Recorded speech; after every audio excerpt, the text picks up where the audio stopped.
السلام علیکم ورحمۃ اللہ وبرکاتہ۔ وعلیکم السلام ورحمۃ اللہ وبرکاتہ۔ آپ کا نام؟ محمد ابو صاحب عالم۔ اچھا، آپ ہمیں بتائیے کہ ارکان اسلام کتنے ہیں؟ ارکان اسلام: بنی الاسلام والا خمسین: شہادتی اللہ الہ الا اللہ وان محمد عبدہ ورسولہ واقام الصلاۃ وایتاء الزکوٰۃ والحج وصوم رمضان۔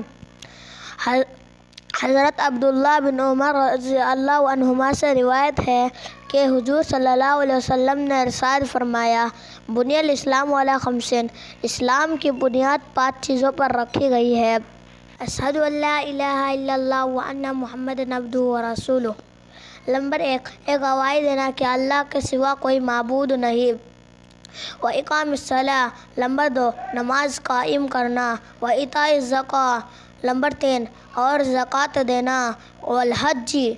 نمبر 4، حج کرنا۔ وصوم رمضان۔ رمضان کے روزے رکھنا۔ ماشاء اللہ۔